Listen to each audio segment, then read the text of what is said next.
Eh bien, bienvenue pour ce nouvel épisode du Forum de Nations. Je suis de nouveau en compagnie de Hervé. Bonjour Hervé. Bonjour. Comment allez-vous? Ça va, j'ai survécu au confinement. Ouais, j'allais justement demander, bien déconfiné. Comme tout le monde, hein, c'est quand même... après, on peut faire 36 analyses de ce qui s'est passé, mais bon, c'est quand même un soulagement pour tout le monde de reprendre une vie normale. Hein. C'est sûr. On n'est peut-être pas assez avancé, on s'excusera, mais la pièce n'est pas très grande. Voilà. Et il fait partie de ma bulle. Donc, Ça va alors. Première question, ce qui brûle l'actualité ici pour le moment en Belgique, je pourrais même dire de par le monde. Le phénomène, on va dire, le mouvement Black Lives Matter, désolé si je le prononce mal, qui a démarré aux États-Unis, bien qu'il existant, qui disparaît, qui revient, mais voilà, c'est une véritable, j'ai envie de dire, folie pour le moment. Black Lives Matter, on en voit partout. Quelle est votre approche de ce qui se passe là pour le moment il y a le fait qui a provoqué ça et les raisons pour lesquelles c'est devenu une sorte de tsunami mondial. Je rappelle quand même que George Floyd, qui est un délinquant, multirécidiviste, avait été arrêté par une patrouille de police. George Floyd est tout sauf un gringalet. Donc c'est quelqu'un dont ça ne doit pas être facile de le maîtriser s'il ne veut pas se laisser maîtriser. Okay. Alors évidemment, certains bien-pensants pensent sans doute que dans leur société idéale, le policier dit « S'il vous plaît, monsieur, je vous mets en état d'arrestation, voulez-vous bien, tout dans le respect de vos droits, tourner le dos et mettre vos mains dans le dos, s'il vous plaît. » Et il croit que dans le vrai monde, le citoyen, qui pour une fois a fait une légère erreur, mais de toute manière pour des raisons sociales et le juge sera gentil avec lui, et le citoyen fait « Oui, monsieur l'agent, je reconnais mon erreur, et je me tourne et je mets mes mains dans le dos. » Eh ben non, ça se passe pas comme ça. En règle générale, comme on dit aux États-Unis, les bad guys, ils se laissent pas faire par les gentils policiers. Et donc, il a fallu le maîtriser. Alors maintenant, 8 minutes à genoux sur la gorge de quelqu'un, je suis le premier à dire c'est un peu exagéré, et même beaucoup exagéré, et on sait très bien que la police américaine est violente. Mais la police américaine est violente parce qu'elle est dans une société violente. Et la bonne question, c'est de savoir qui provoque cette violence. À mon avis, plus souvent les gangs, à mon avis, plus souvent les délinquants que les policiers. Je voudrais quand même souligner que sur les 4 policiers qui ont procédé à l'arrestation de Floyd, il y en a 3 qui sont issus de la diversité, comme on dit. Absolument. Donc, moi, ce que je pense, c'est que George Floyd aurait été asiatique ou blanc, il serait mort parce que la police américaine, et ceux-là en particulier, sont particulièrement violents. Rien n'indique, en aucun moment, que les policiers l'ont ciblé parce qu'il était noir, que les policiers l'ont maltraité parce qu'il était noir. Je pense que, je répète, il aurait été blanc, il aurait été asiatique, hispanique, il serait arrivé la même chose. Alors, que les policiers doivent rendre des comptes, on est bien d'accord, ça c'est pas ça la question, parce que être policier ne vous donne pas tous les droits, on est bien d'accord. Même avec des crapules, on est bien d'accord. Mais le fait de dire d'office qu'ils l'ont fait, que c'est un acte raciste, ça c'est du n'importe quoi. Et pourquoi ça a été monté comme ça?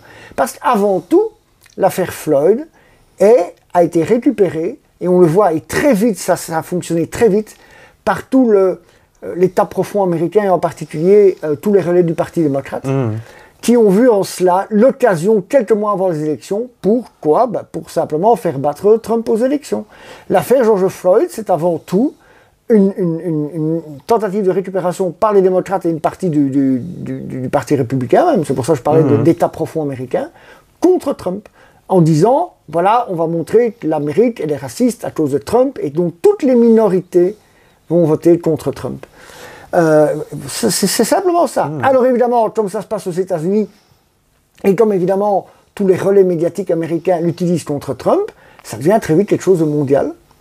Et on en est où on en est. Alors vous rajoutez à ça ici en Belgique le problème par rapport à la colonisation qui a été mise en exergue, non pas par les communautés africaines, mais avant tout par les militants d'extrême gauche, et vous en arrivez au chaos voilà, on peut pas, non seulement c'est un chaos, parce qu'il y a certains endroits, il y a eu des manifestations très violentes, aux États-Unis, il y a des villes qui sont, des quartiers entiers, qui sont absolument plus sous contrôle, enfin maintenant ils viennent d'être pris en main par la police, mais il a fallu des jours et des jours, et donc voilà, je pense que tout ça pour faire battre Trump aux élections, on paye un peu cher cette opération des démocrates américains. du Parti démocrate américain. Maintenant, le problème, c'est que ça a déclenché, ça a libéré, ce que je pense, être clairement du racisme anti-blanc. Clairement. Qui était déjà latent. Oui, mais là, il y a une bonne excuse. Il y a une bonne excuse, et il n'y a qu'à voir les lynchages, les véritables lynchages qui ont eu lieu dans certaines villes américaines. Et même en dehors, on en voit tous les jours sur Twitter. Voilà. Donc maintenant, je pense que, oui, effectivement, le problème, c'est que j'aurais plus confiance si ce mouvement s'appelait All Lives Matter. Mais non, c'est Black Lives Matter, juste Black. Et donc White Lives Matter, ça c'est pas bien. Donc voilà, je pense qu'il y a... je pense que les gens qui ont joué de nouveau aux apprentis sorciers ont libéré des drôles de force. Et je pense qu'il y a... nous on a toujours dit que le racisme anti-blanc existait aussi. Et je pense qu'il est bien plus profond qu'on le croit. Et je pense que nous allons malheureusement l'apprendre à nos dépens. À nos dépens, oui. Oui, c'est... ça libérait ça un peu comme tout à une époque. On a eu les différentes guerres aussi, qui nous attirent aussi énormément de soucis aujourd'hui avec allez, c'est pour rebondir sur ce que vous dites, au niveau un peu l'effet boomerang ou de la boîte de Pandore qui est ouverte. Les guerres en Irak, en Syrie, en Libye, qui ont libéré toute cette masse migratoire qui apporte aussi énormément de violence de par le déracinement, le changement de culture totale. C'est aussi la même chose en fait à un autre degré, mais à certains points on peut libérer ça. Hein. Je pense que c'est typique des forces mondialistes, de forces qui essayent d'organiser des campagnes mondiales, etc. C'est qu'ils ont des grandes théories, des grandes stratégies, mais qui, pour le citoyen de base et dans la vie de tous les jours, peut rendre les choses très très difficiles. C'est bien d'avoir des grandes utopies, ici ce ne sont pas des utopies, des stratégies pour cacher d'autres projets, mais en attendant, oui, je veux dire, il y a un prix à payer, et aujourd'hui le prix c'est que, ici dans ce cas-ci, c'est que, disons-le, hein, c'est clair, la chasse au blanc est ouverte. Hein. Et nous ont ressorti même le fameux George Floyd à la française, par exemple, avec Adama Traoré, qui est...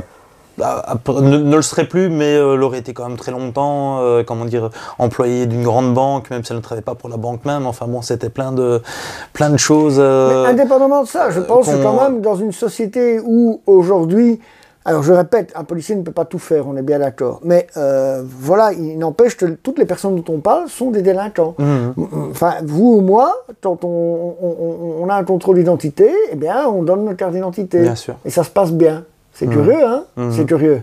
Il y en a d'autres avec lesquels ça se passe toujours mal. Alors on va me dire, oui, c'est parce que les policiers sont méchants, ils sont racistes. Et si c'était simplement parce que ces gens sont des délinquants et eux sont agressifs envers la police. Voilà, ça c'est la bonne question. C'est la bonne question. Et je pense qu'on est en train d'inverser les rôles et qu'aujourd'hui... alors, je répète, un policier n'a pas tous les droits. Mais il devrait avoir, a priori, une présomption, mais renforcée d'innocence. Ici, c'est l'inverse. Un gars dit, un policier a été méchant avec moi, avant même qu'on puisse voir si c'est vrai, si c'est pas vrai. Oui, quand même. Mais non, attendez ce qui s'est passé. Pourquoi est-ce que le policier a été méchant avec vous? Pourquoi est-ce que vous dites, enfin vous, le suspect ou la victime dit, oui, mais j'ai été maltraité. Oui, d'accord, mais peut-être que si on voyait ce qui s'est passé avant, on comprendrait pourquoi les policiers ont dû se mettre ont dû mettre la personne par terre et se mettre sur elle pour la maîtriser. Ça, on ne dit jamais. Hein, voilà. Alors, c'est toujours difficile. Je ne dis pas que, de nouveau, il peut y avoir des bavures, il peut y avoir des erreurs, il peut y avoir des choses. Mais quand même, un policier, par définition, est là pour servir la société. Et donc, il serait quand même bien que la société ait un a priori positif et donne une présomption d'innocence, si j'ose dire, à un policier par rapport à des gens qui se mettent à 95% des cas d'eux-mêmes dans les problèmes. Bien sûr. Bien sûr.